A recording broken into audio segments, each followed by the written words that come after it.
오늘 말씀은요,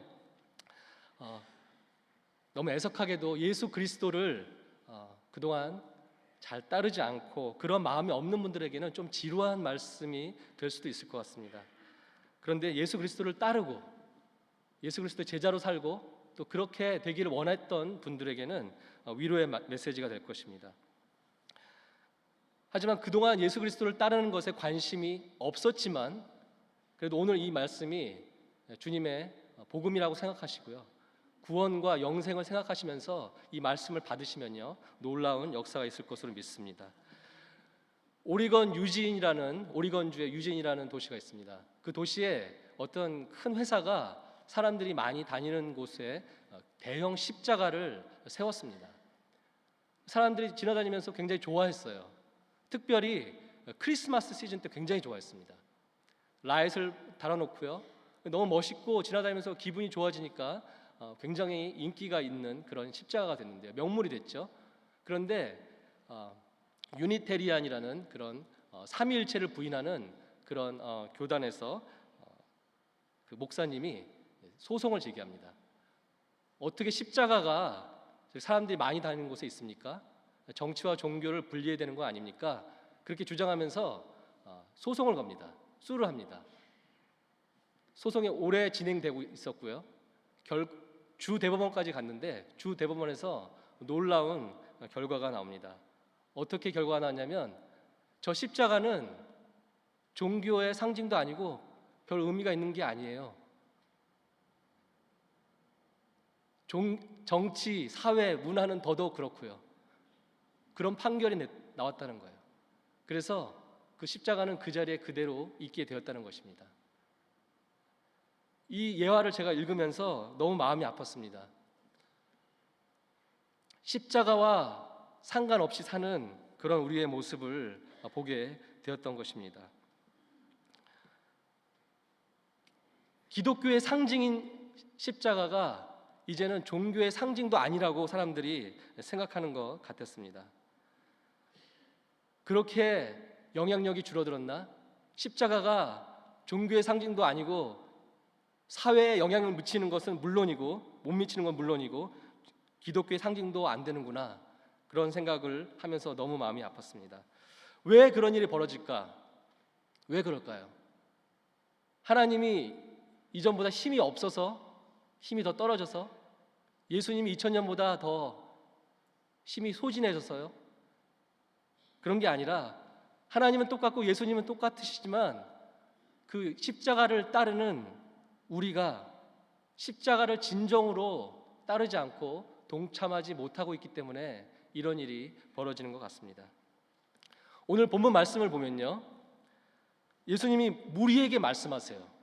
이 무리에게 말씀하시기 전에 제자들에게 말씀하셨는데요, 그 전에는 어떤 일을 하셨냐면 기적을 일으키시고 병자들을 고치시고 귀신을 쫓아내는 일을 하셨어요. 그러니까 사람들이 너무 신기하고 너무 대단하고 멋있게 보이니까 무리들이 막 쫓아오기 시작한 거예요. 그러니까 예수님이 그들을 향해서 이런 말씀을 하시는 거예요. 나를 따라오려거든 자기를 부인하고 날마다 제 십자가를 지고 나를 따르라. 그러니까 멋있는 거, 멋진 설교, 병 고치는 거, 귀신 쫓는 거 물론 중요하지만 그거 보지 말고 나의 희생을 좀 따르라. 나의 희생을 좀 따르라.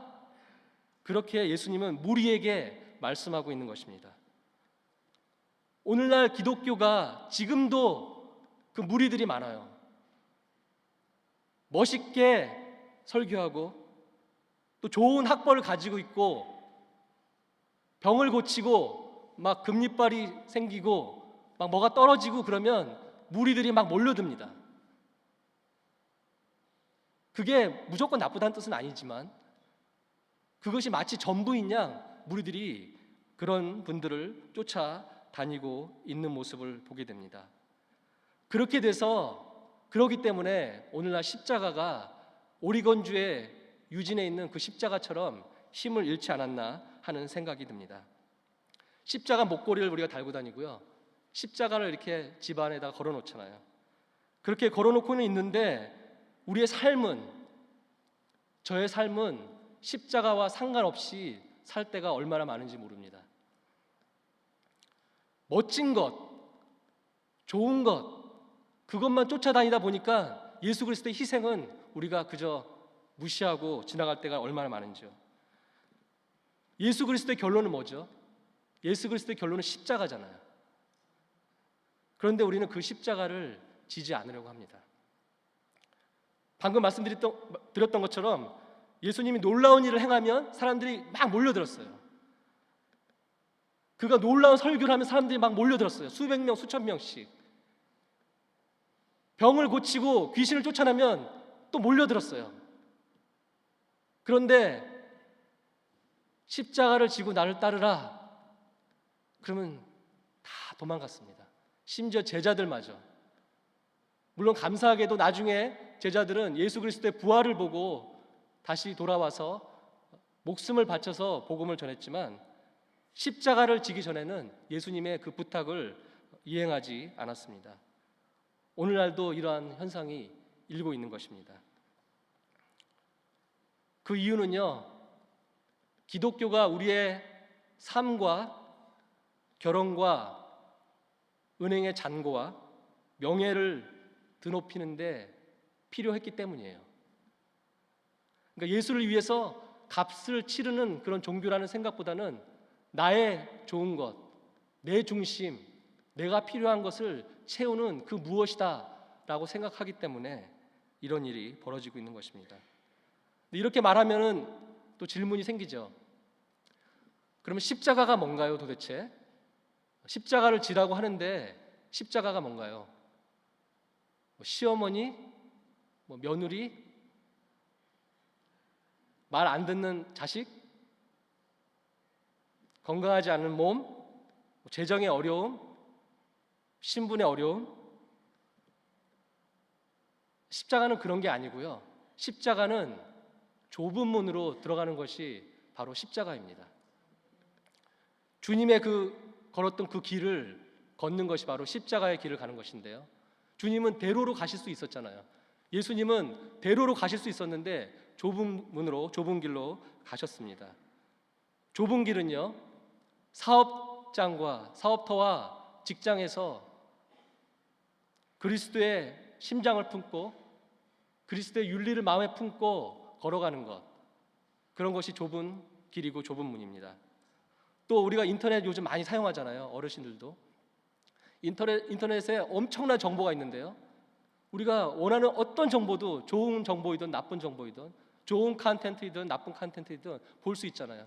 근데 주님이 원하시는 것만 보는 것, 그런 것이 젊은이들에게 주로 해당하는 거겠지만 그런 것이 바로 좁은 길로 가는 것입니다.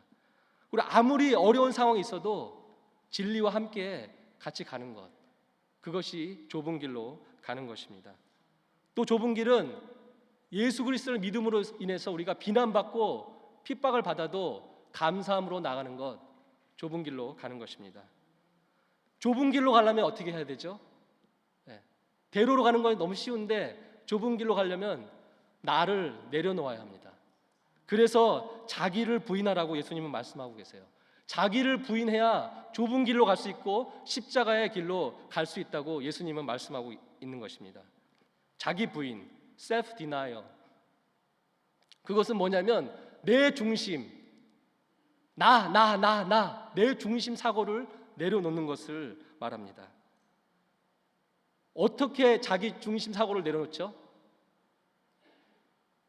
저도 늘 자기 중심적인 사람인데 어떻게 그 자기 중심적인 것을 내려놓을 수 있을까요? 말씀과 기도에 전무하는 것입니다. 우리가 마인드 컨트롤로요, 절대 자기를 내려놓을 수 없어요. 그런데 말씀과 기도 안으로 들어가서 전무하다 보면 자기를 내려놓을 수가 있습니다. 어떤 잘 알려진 청소년 사역가가 있었는데요, 그 사역가가 이렇게 말씀하시더라고요. 전에는 나이 드신 목사님들이 성도들에게 말씀의 자리로, 기도의 자리로, 봉사의 자리로 계속 나오게 격려하고 바쁘게 만드는 것이 그들의 영적 건강을 돕는 것이다 그렇게 말씀하실 때는 정말 이해가 안 됐대요.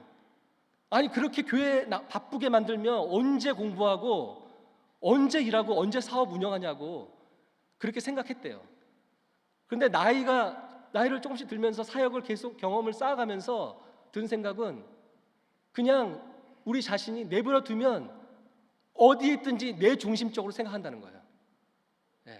그런데 그나마 교회에서 말씀과 기도와 봉사의 자리에 계속해서 격려하고 나오면은 그 자기 중심적인 것을 내려놓는다는 거예요. 조금씩이라도 하나님의 마음을 조금이라도 알게 된다는 거예요. 봉사를 좀 해봐야지 하나님의 마음을 안다는 거예요. 말씀의 자리로 들어와야지 하나님의 마음을 조금이라도 안다는 거예요. 그래서 전에는 제가 잘못 생각했습니다 라고 페이스북에 쓴 글을 읽은 적이 있습니다. 저도 제자훈련 할 때 숙제를 굉장히 많이 내주는 목사로 아주 알려져 있는데요. 어떤 숙제를 드리냐면 하루에 3시간씩 주님께 드리라고 말씀드립니다. 어떻게 3시간을 쓰느냐? 1시간은 기도를 하십시오. 그래서 기도문을 나눠드려요. 그래서 기도문을 읽는 데만 1시간 걸립니다. 그리고 2시간 동안 말씀을 묵상하십시오. 그렇게 처음에 얘기했을 때 어떻게 반응하셨겠어요?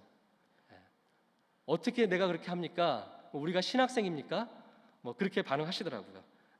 그래서 지금 다 그렇게 하고 계세요. 3시간이면요 우리 24시간이 우리에게 주어졌는데요 거의 10의 1조죠. 우리가 헌금을 10의 1조로 드리는데 시간에 10의 1조를 드린 것입니다. 그냥 언뜻 생각하면은 3시간 도저히 나는 못합니다. 절대 못합니다. 그렇게 생각하죠. 그런데 잘 생각해 보시면 잠을 1시간 반 정도 줄이고요. 또 TV를 보고 잡담하는 시간을 1시간 반 정도 줄이면 3시간을 충분히 만들어낼 수 있습니다. 마음이 있으면요. 마음이 있으면.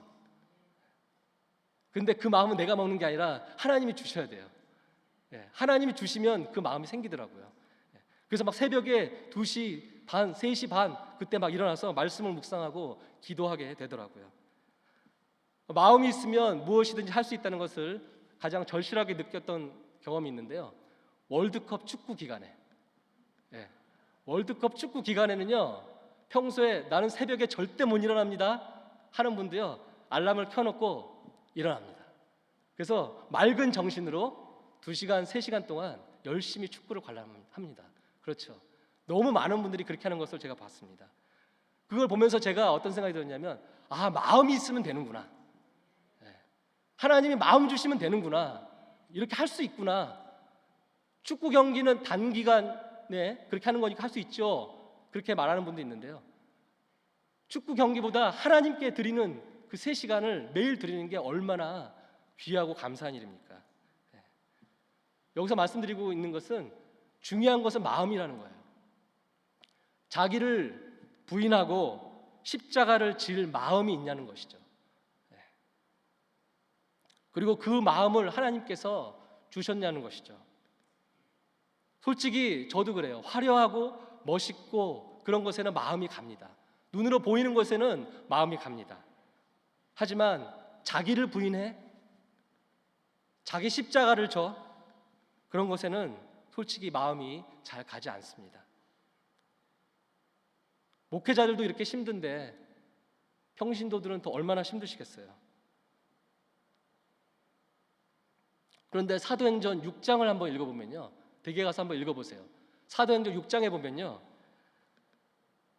사도들이 너무 일이 많고 하니까 말씀과 기도하고 안수하는 일에만 힘쓰게 되고요, 나머지 일들은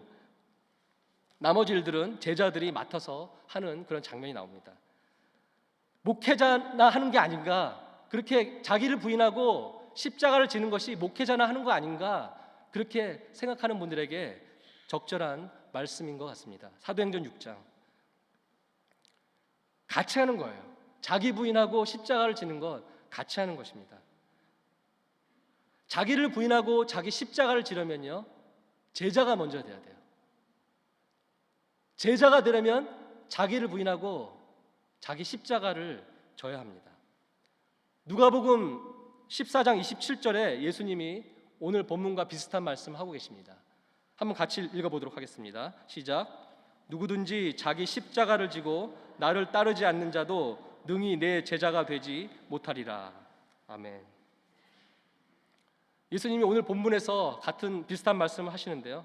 아무든지 나를 따라오려거든, 아무든지 나를 따라오려거든, 이 말씀은 누구든지 내 제자가 되려거든, 누구든지 내 제자가 되려거든 이라고 할 수 있습니다. 그러니까 제자가 되고 싶다는 그 마음이 있는 사람만이 자기를 부인하고 제 십자가를 질 수 있는 것입니다. 너무 힘들잖아요. 기독교는 왜 그래요? 왜 이렇게 고통만 얘기해요? 왜 이렇게 힘든 것을 강요해요? 힘든 것을 강요하는 것이 아니고요, 예수님이 그 다음 절에 말씀하고 있습니다. 24절 한번 보시겠어요? 24절 제가 한번 읽겠습니다. 누구든지 제 목숨을 구원코자 하면 잃을 것이요, 누구든지 나를 위하여 제 목숨을 잃으면 구원하리라. 구원이 있기 때문에 자기를 부인하고 제 십자가를 지라고 하시는 거예요. 자기 목숨을 잃으면 구원하리라. 우리가 다 자기 목숨을 잃을 수는 없겠죠. 순교할 수는 없겠죠. 그런데 이렇게 말씀하고 있는 거예요. 자기의 지혜, 자기의 힘, 자기 사랑, 자기 시간을 주님께 내려놓고 바치라는 말씀입니다. 이것이 바로 자기 부인이에요. 자기 부인이 있어야 구원이 있는 것입니다. 자기 부인이 있어야 구원이 있는 것입니다.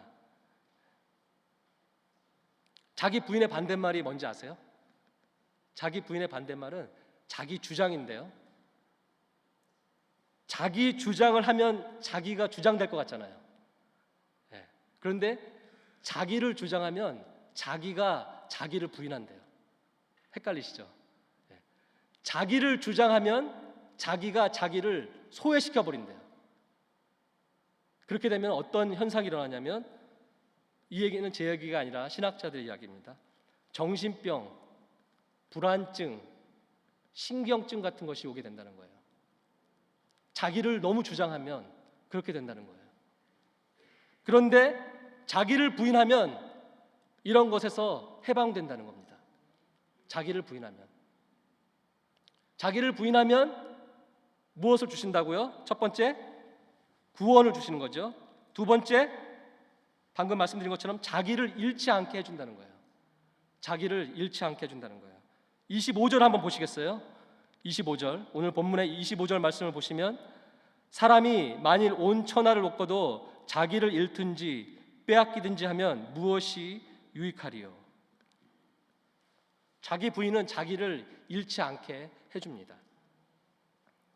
그런데요, 아까도 말씀드린 것처럼 자기 부인이 내 노력으로 가능합니까? 내 노력으로 안 되죠. 아무리 노력해도 안 됩니다. 오직 주님께서 그런 마음을 주셔야 가능한 것입니다. 자기를 부인하고 제 십자가를 지어야 하는 세 번째 이유, 그 다음 본문 말씀에 나옵니다. 세 번째 이유, 부끄러운 사람이 되지 않기 때문입니다. 26절 한번 읽어볼까요? 같이 읽어볼까요? 시작. 누구든지 나와 내 말을 부끄러워하면 인자도 자기와 아버지와 거룩한 천사들의 영광으로 올 때에 그 사람을 부끄러워하리라. 자기를 부인하지 않으면요, 예수를 부인하게 돼요. 중간이 없고요, 자기를 부인하지 않으면 예수를 부인합니다. 자기를 부인하면 예수를 인정합니다. 둘 중 하나예요. 예수님을 그런데 우리가 부인한다면 나중에 예수님이 어떻게 하시겠어요? 마지막 심판 때 우리를 부끄러워하실 것입니다. 그렇기 때문에 자기를 부인하면서 예수님을 자랑스럽게 여겨야 하는 것입니다. 예수님을 자랑스럽게 여기지 않을 때가 가끔 있죠. 예를 들어서 식당에서 밥을 먹을 때, 식기도를 할 때 조금 부끄러울 때가 있지 않았습니까? 그래서 대충 기도하거나 얼렁뚱땅 기도하거나 남이 보이지 않을 때 몰래 기도한 적은 없으십니까? 또 직장에서, 사업터에서 이런 경우가 있었습니다. 실제 제가 들은 이야기인데요. 경험한 이야기인데 두 분이 같은 직장을 다녔는데 두 분 다 안수 집사님이었습니다. 다른 교회. 그런데 몇 년 동안 서로 교회 다니는 걸 몰랐다고 해요. 예. 예수님을 부끄럽게 여긴 그런 경우인 것입니다.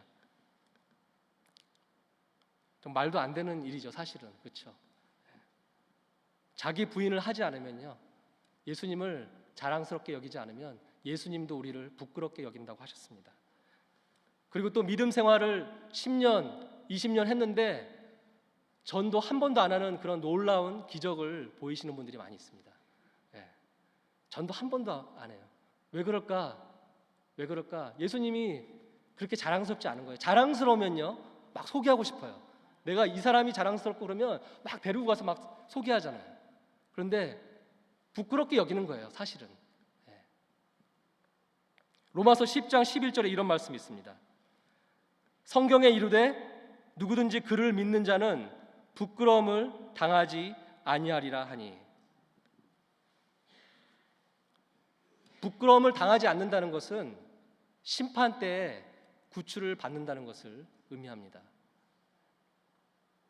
자기 부인을 하고 제 십자가를 져야 하는 네 번째 이유, 마지막 이유입니다.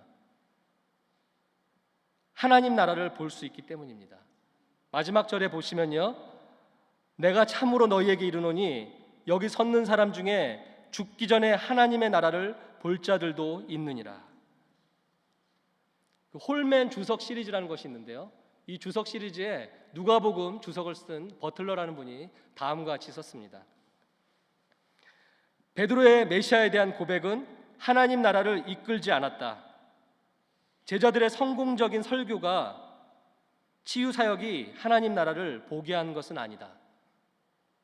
오직 고통, 죽음, 예수님의 부활만이 하나님 나라를 보게 했다.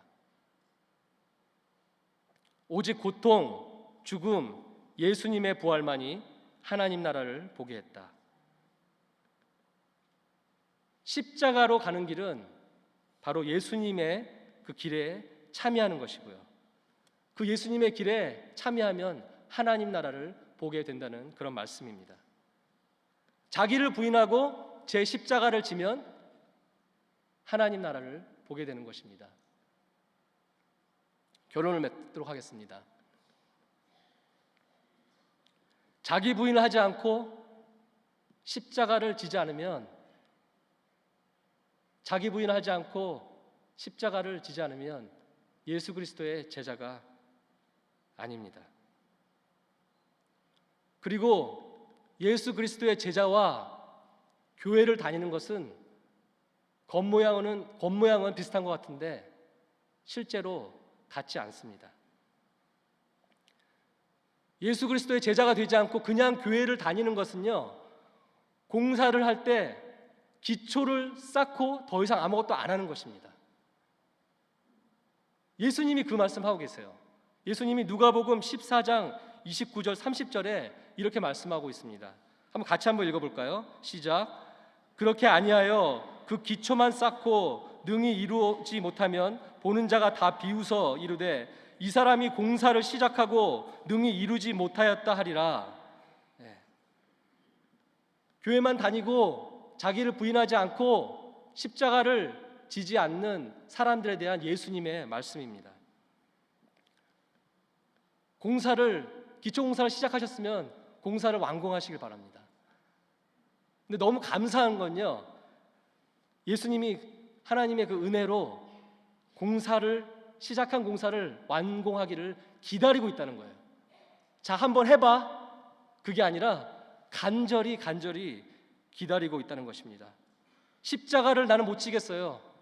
나는 기도와 묵상생활 그런 거 못 하겠어요. 그냥 주일 예배만 드리는 거 그걸로 만족해요. 그런 분들을 기다리고 있다는 것입니다. 얼마나 감사해요. 그래도 이렇게 교회에 나와서 예배 드릴 수 있는 거 감사합니다. 이런 십자가와 자기 부인에 대해서 말씀을 들을 수 있으니 얼마나 감사합니까? 한국인 신학자 중에요, 가장 유명한 신학자인 분이 있는데요, 김세윤 교수라는 분이 이런 글을 썼습니다. 제가 읽도록 하겠습니다. 나 같은 죄인을 은혜로 구원하신 하나님이 내가 중간에 잘못했다고 나를 박차버리시는 것이 아니라 내가 설령 거꾸러지고 믿음이 약해 이리저리 방황하고 죄를 짓더라도 끝까지 나를 지탱하시고 지키셔서 종말에 예수 그리스도가 오셔서 구원이 완성될 때까지 나를 붙드실 것이다. 네, 아멘. 어떠세요? 자기를 부인하고 십자가를 지고 계십니까? 또 지고 싶은 마음이 있으십니까? 만약 아니시면요, 이 순간 말씀을 들으시는 이 순간 간절히 기도하시기 바랍니다. 주님, 나로는 내 중심적으로 살 수밖에 없습니다. 저는 그래요. 그러니 주님 오셔서 내 마음을 만져주시고 나를 부인하고 저의 십자가를 지고 주님 중심의 삶을 살도록 인도해 주세요. 그렇게 지금 마음속으로 기도하시기 바랍니다. 그러면 우리 주님께서 우리의 마음을 바꿔주시고 자기를 부인하고 십자가를 지고 주님 중심의 삶을 살 수 있도록 인도하실 것입니다. 우리 찬송가 519장 한번 같이 찬양하실 텐데요. 주님, 이 찬양을 드릴 때 주님 우리의 마음을 바꿔주세요. 십자가를 질 수 있나 물어보실 때 주님, 나로 그렇게 할 수 있게 해주세요 하는 마음으로 우리 찬송가 519장 1절만 같이 찬양하겠습니다.